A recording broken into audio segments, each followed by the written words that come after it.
Well, you were talking about styles of Kung Fu Tai Chi. What styles do you currently teach? Because you have a background in so much Kung Fu. Yeah, all the systems flavor what I teach. And Tai Chi is like an amalgamation of a lot of stuff. Tai Chi was born of Shaolin, and I have a giant Shaolin background like that. I just stuck with it regrettably long because I have all the injuries to and the big ego, of like competing and wanting my form to be perfect. And anyway, so Northern Shaolin was the foundation. Then I learned a whole system of Tai Chi. Then I learned Sing Yi, 5-element boxing, and then I learned some Bagua. But my Bagua is my least developed system. Least I just teach the bare rudiments of the animal palm, circle walking, the 8 animal palms, walking the Bagua, circle, single change palm, and double change palm. And some of the palm, the palm changes. I mean, I worked on it pretty hard for a long time, but that stuff is really hard on my hips personally. And it's the most strenuous system. It's really hard on an aging body. Right. It's really good for proprioception, for feeling the space around you. It's incredible for that, and for mental focus. And then it's known for twisting the glands because of the way the hand twists and the arm twists in the armpit. And so it's working, it's like taking your arms and just wringing them out. Yeah, great. Okay. Well, what I'd like to do is bring up about your Pushing for Peace program. Yeah, good. What inspired you to create that program? So in 1999, as we might all well remember, there was the massacre of teenagers at Columbine High School, and everybody was very shocked. Now we've become sort of immune to it because it happens so much. Obviously, my peace games have not solved the problem, but I try as hard as I can to get schools, teachers to learn this program. So I deconstructed all my knowledge except for Sing Yi. Sing Yi is just straight up nasty, and there's nothing peaceful about it. And I wouldn't put it, there's not anything in the peace games that has anything to do with Sing Yi. But they all have Qigong or meditation. Shaolin is at several of the games, mostly Tai Chi, and the most ones have Tai Chi, Bagua and Tai Chi. So there are 9 games that are fun and easy, and they deconstruct a lot of things that I learned in all those systems, and in meditation, so that you could get a kid to do it in like 5 minutes. And then they really have fun, because the likelihood of getting even adult, let alone kid disciples, to really train every day, Lester's smiling because it's just such a long shot. So I mean, each game is explained. We really made it simple and easy to understand. I think it's a 24 page paperback manual pamphlet. So the first game is called 2 Becomes 1, and it's seated Taoist meditation, and that's where I use that snowman metaphor for kids. And you just set up their bodies in a certain way so their back is very straight and they're not using the chair to slouch into. Blind.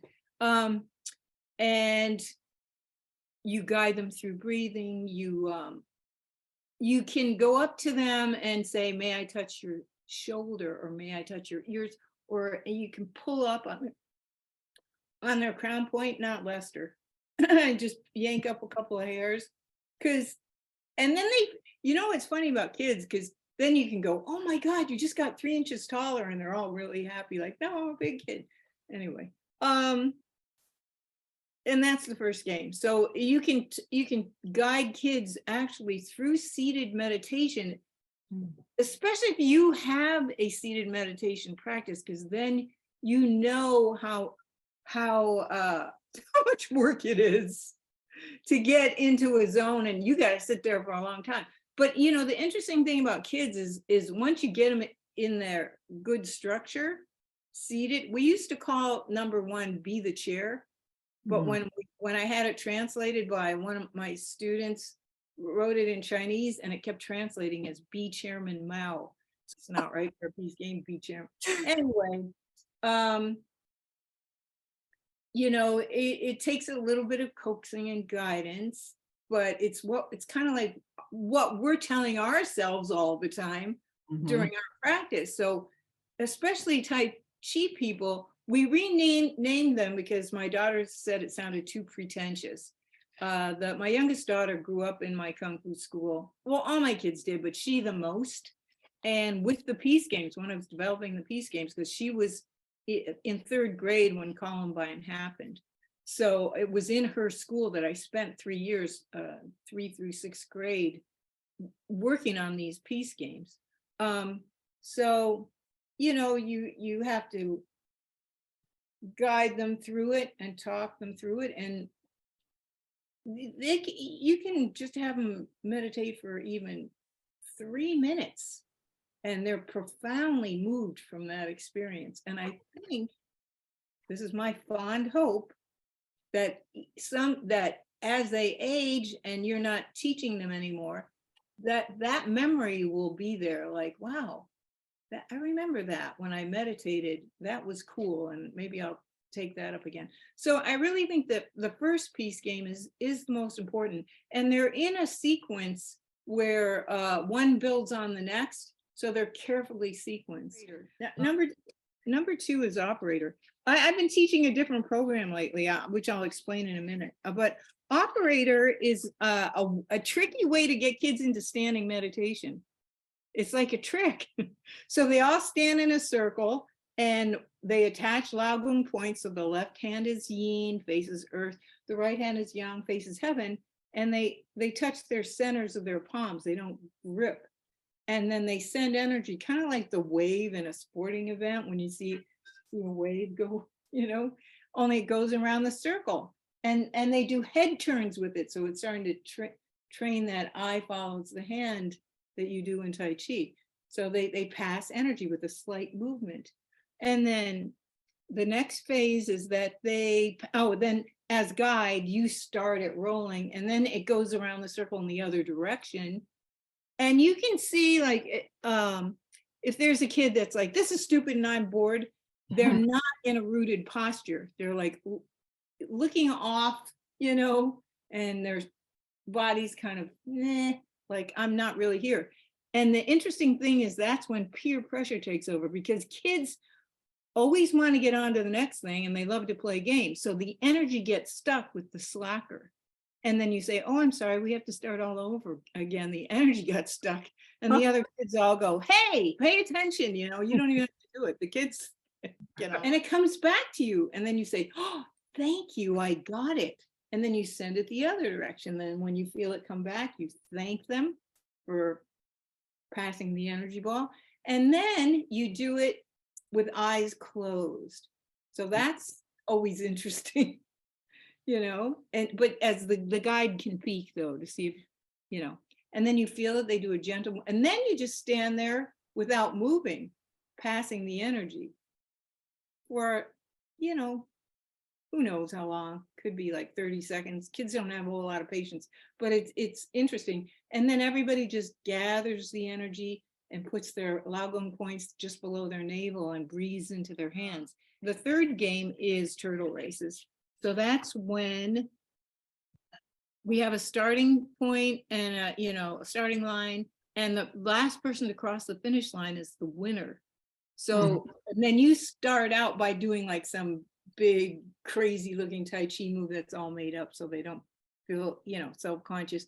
And then they follow, and they're trying, and the rules are slow, big, and quiet, and you can't move backwards or sideways. You can spin though. So the last person to cross the finish line is the winner.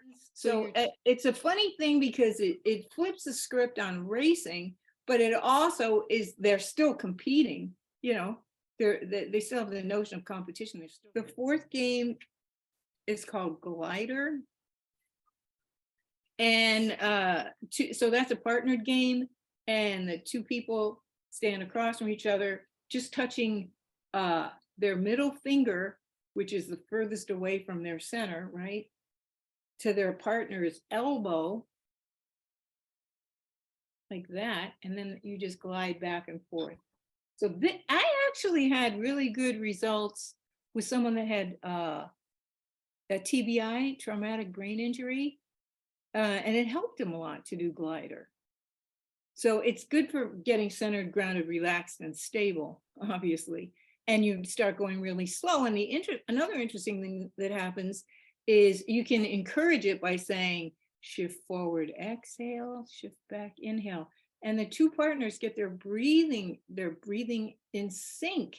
So this definitely lowers blood pressure. It slows down the heartbeat.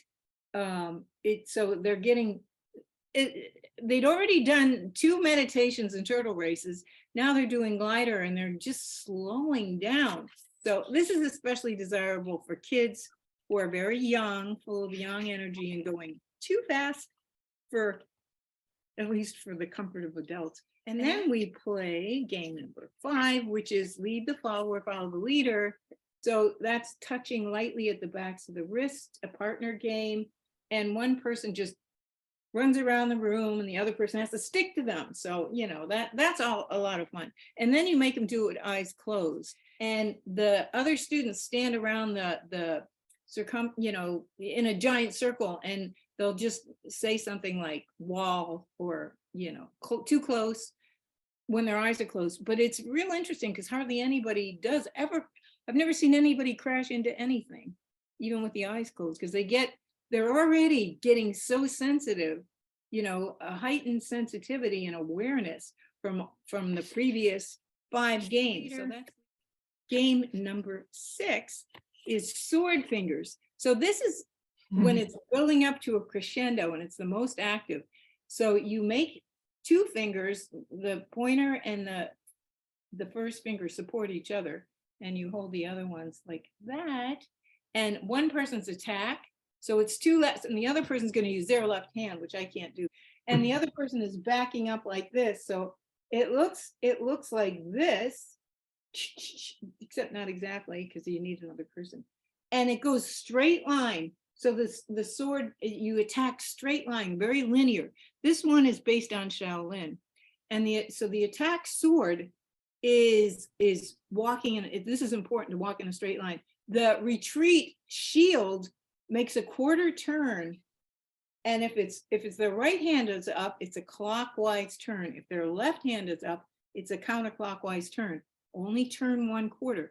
And this is very much in keeping with the Tai Chi principle of even when you retreat, you attack, because it's the person that's retreating that is summoning their attack, and they're deflected the whole time the attack sword is coming in. So then as soon as that quarter turn is made, shield turns to sword and sword turns to shield.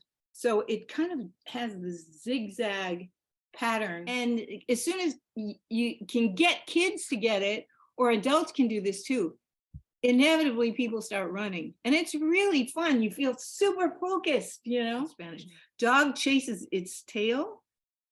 So you're conjoined at the wrists and you're walking in a circle. This is actually a great game for if kids are stuck inside because of inclement weather, which they go outside in terrible weather in Europe. Because I've taught peace games in the winter in the Netherlands, and they're outside on the playground anyway. So you're on a circle and you're touching at the wrists, and you stay touching and you just walk in a circle. And it's very hard to teach single change palm to get them to change to the other side. We usually just stop and turn around and do it on the other side. But this is a really fun game, because it's like one person is being chased and chasing at the same time. I mean, they both are. The people are chasing each other and being chased at the same time, things there is. And the last one is called Push the Turtle. So that is a whole group game in a big circle. And you put the backs of your hands on the person in front of you shoulder blades, and you're all very connected and you just start walking. It's just a, this one doesn't run. And one person is going to change the direction. So one person does what we call a U-turn step or a hook step and spins, and the backs of the arms are constantly in contact on the young side of the arms. So it spins like one person spins this way, one person, it's like the coolest spinning thing of the whole group. Anyway, that's the whole, those are the 9-piece games. Well, that's great. Gives us all an idea what's involved. I'm gonna